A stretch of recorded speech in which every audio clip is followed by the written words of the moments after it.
What if one day, without warning, everything you loved was taken from you? Not slowly, not in pieces, but all at once. Your children gone, your home destroyed, your wealth wiped away, your health broken, and the people you expected to comfort you instead blamed you for it all. And in the middle of that silence, God says nothing. Would you still trust him?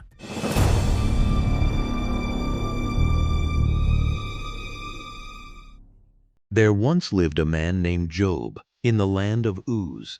He wasn't just any man. He was known for his integrity, a man who feared God deeply and stayed far away from evil. People respected him, not just because of what he had, but because of who he was. And yes, he had a lot. Job was wealthy, very wealthy. He had 7 sons and 3 daughters, a full and lively home. He owned thousands of animals, 7,000 sheep, 3,000 camels, 500 oxen, and 500 donkeys. Servants filled his household, and his name carried weight across the land. Among all the people of the East, Job was considered the greatest. But beyond the wealth, there was something deeper about him. Job cared about his relationship with God.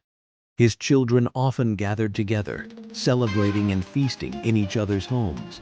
And every time they did, Job would wake up early the next morning. He would offer sacrifices on their behalf, just in case, not because he knew they had done wrong, but because he loved them and wanted them covered. That was the kind of man Job was: consistent, careful, devoted. But while life on earth looked peaceful, something was happening beyond what human eyes could see. One day the heavenly beings came before God, and Satan came with them. God spoke first. Where have you come from? From roaming throughout the earth, going back and forth on it. There was a pause. Then God mentioned a name. Have you considered my servant Job? There is no one like him on the earth, blameless, upright, a man who fears me and turns away from evil. Does Job fear you for nothing? What do you mean? You've protected him, blessed everything he has. Of course he worships you. Look at his life. Take it all away, everything, and watch him. He will curse you to your face. Very well. Everything he has is in your power, but do not lay a hand on the man himself. And just like that, a test was set in motion. Everything still looked normal on the outside. It was just another day. Job was at home, unaware that his life was about to change forever. Then suddenly, a servant came running in, panicked, breathless, barely able to speak. Master! The oxen were plowing and the donkeys were feeding nearby when the Sabaeans attacked! They took everything! They killed the servants! I'm the only one who escaped! Before Job could even process those words, before he could respond, another servant burst in. Fire fell from the sky. It burned up the sheep and the servants. Everything is gone. I'm the only one left. Job stood there, frozen. But it wasn't over. A third messenger came rushing in, his voice shaking with fear. The Chaldeans formed raiding groups. They swept down on your camels and took them. The servants are dead. I alone escaped to tell you. At this point, the weight of the moment was already unbearable. But then, the fourth messenger arrived, and everything changed. He didn't rush in the same way. His steps were slower, heavier. His voice carried something deeper than fear, grief. Your sons and your daughters, they were together, eating and drinking at your eldest son's house. He paused. You could feel the silence stretch. A great wind came from the wilderness. It struck the house. It collapsed on them. Another pause. They are gone! All of them! I am the only one who escaped! Silence. Not the kind of silence that feels peaceful, but the kind that crushes your chest. In a single day, no warning, no time to prepare, Job lost everything. His wealth, gone. His servants, gone. His children, gone. Everything. For a moment, it looked like the end. Job stood there. Then slowly, he tore his robe. He shaved his head, a sign of deep mourning. Anyone watching would expect anger, rage, blame, but instead he fell to the ground, and he worshipped. Naked I came from my mother's womb, and naked I will depart. No accusations, no curses, no turning away. Even in that pain, Job held on, and in all of this, he did not sin. For a moment, heaven was quiet again. But the story wasn't over. Once more, the heavenly beings came before God, and again, Satan stood among them. Where have you come from? From roaming throughout the earth, going back and forth on it. Then God spoke, almost as if pointing to something undeniable. Have you considered my servant Job? There is no one like him on the earth, blameless and upright. He still holds on to his integrity, even after everything. Even after you tried to destroy him without cause. Satan's response came quickly, cold and calculated. Skin for skin. A man will give everything he has for his own life. But stretch out your hand and touch his body. Strike his flesh and bones. And he will surely curse you to your face. A pause. Again, silence. Then God answered, Very well.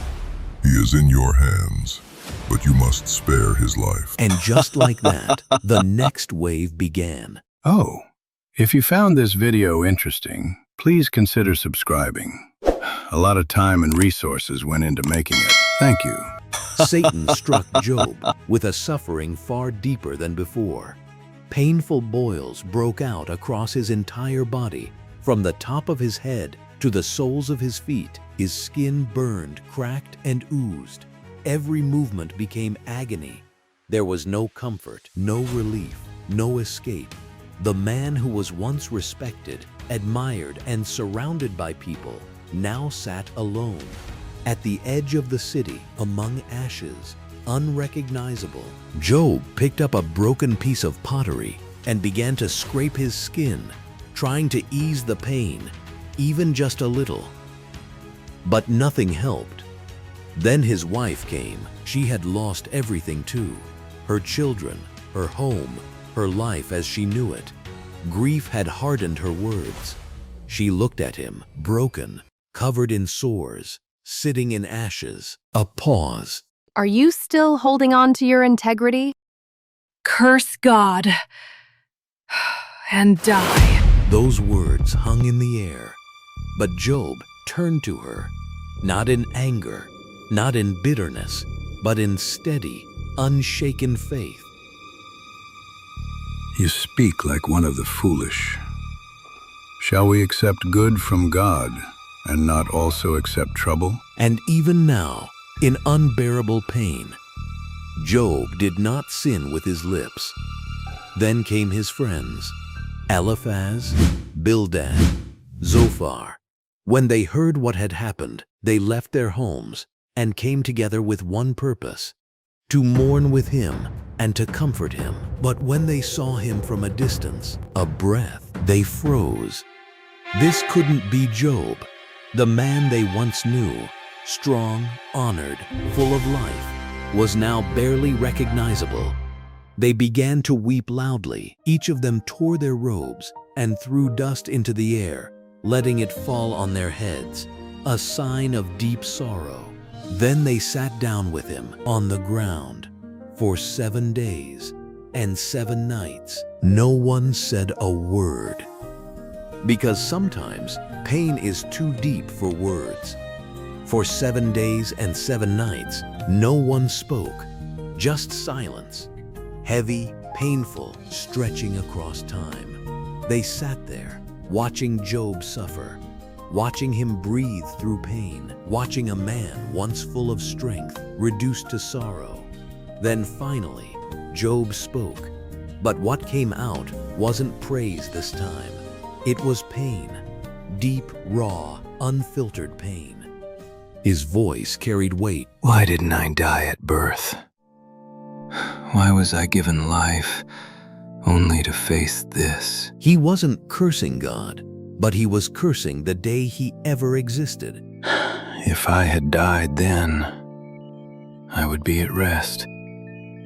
I would have peace. You could hear it clearly now. Job wasn't just hurting physically. He was exhausted inside. He wanted relief. He wanted answers. That's when Eliphaz could no longer stay silent. He leaned forward, speaking carefully, but his words carried judgment. Job, if someone tries to speak with you, will you be offended? A brief pause. You've encouraged many people before. You've strengthened the weak. But now trouble comes to you, and you're discouraged. He looked directly at Job. Think about it. Has an innocent person ever truly perished? Those who do wrong are the ones who suffer. The meaning was clear. This didn't just happen. You must have done something. Job's head lifted slightly. His pain was still there, but now something else was rising. Frustration. If only my grief could be weighed. If only you could feel what I feel. He looked at them. You think this is simple? You think I don't know pain? His voice grew firmer. Teach me, and I will be silent. Show me where I've gone wrong. Then Bildad stepped in. Less gentle, more direct. How long will you say these things? His tone was sharper. Does God twist justice? No, he is always right. Then came the line that cut deep. If your children sinned, then they received what they deserved. Silence. That one sentence landed like a blow. Job's hands tightened. Do you hear yourselves? He looked from one friend to another. You sit here judging me, but you don't understand what God is doing. His voice carried both confusion and faith. I know God is powerful. I know he is just. But I don't understand why this is happening. A pause. Then Zophar spoke, blunt, impatient. That was it. No more comfort. No more sympathy. The friends who came to support him now stood like judges, and Job now had to defend not just his pain, but his integrity. Back and forth they went, words turning sharper, accusations growing heavier, Job holding on to one truth: he had not turned away from God. But still, no answer, no explanation, just silence from heaven.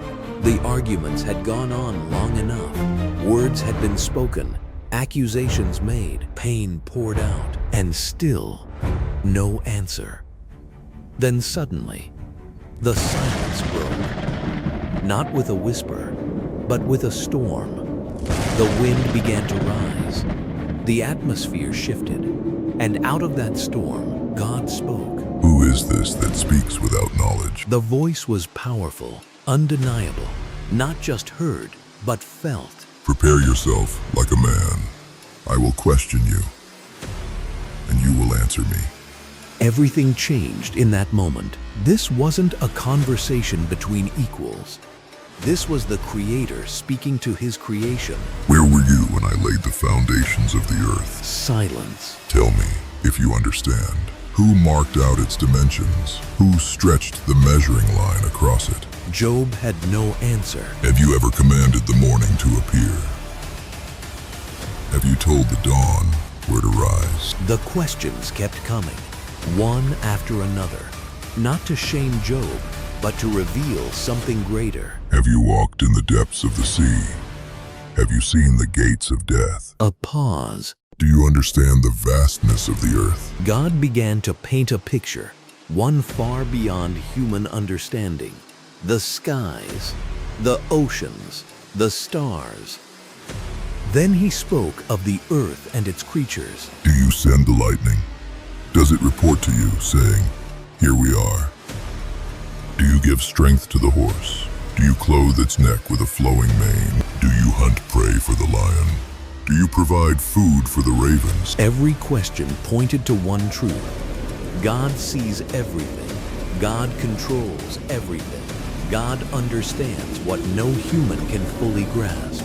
Then God spoke of creatures beyond human power, massive, untamable beings.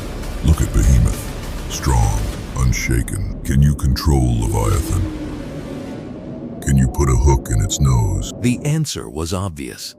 No one could. Then came the final question. If you cannot stand against these, who then can stand against me? Silence fell again. But this time, it was different.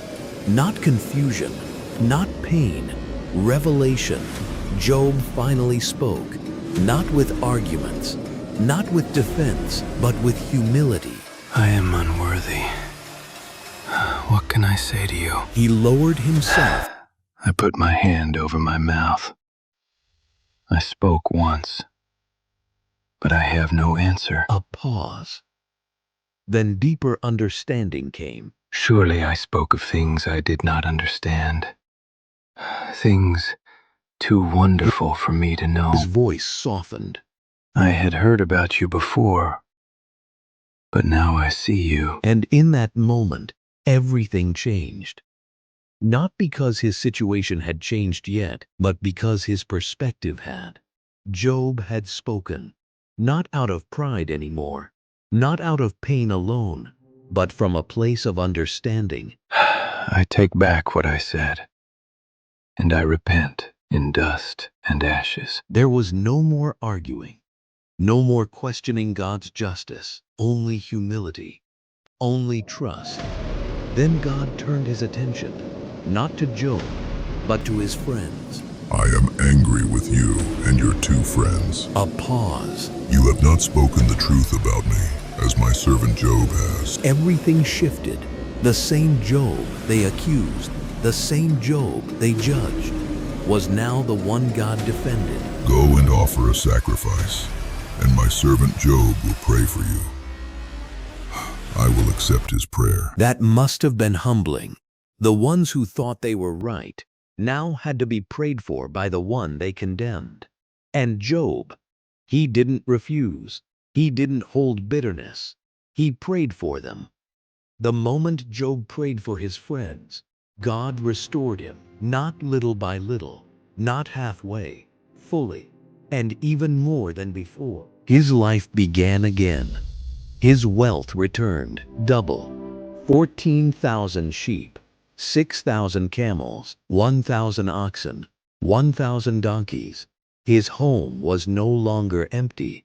God blessed him again with 7 sons and 3 daughters. His daughters were said to be among the most beautiful in the land, and Job gave them an inheritance alongside their brothers, something rare and honorable.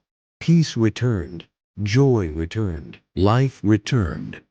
Job lived for many more years, 140 years, long enough to see his children and his grandchildren, even to the 4th generation. And at the end of it all, Job died an old man, full of years.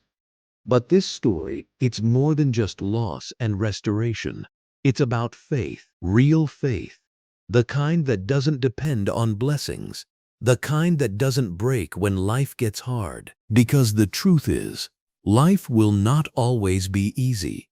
There will be moments you don't understand, moments where things fall apart without warning, moments where it feels like God is silent. People may judge you, misunderstand you, even blame you, just like they did to Job. But here's what matters.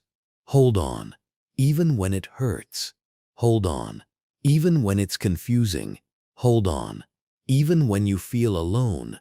Hold on, because God is still working, even when you don't see it. Sometimes, what feels like destruction is actually preparation. Sometimes, what feels like silence is God doing something deeper than you can imagine. And just like Job, your story is not over. Restoration is real. Healing is possible. And what's ahead of you can still be greater than what you lost. So don't give up. Stay faithful. Trust God, even in the storm, because one day you'll look back and you'll realize God never left you.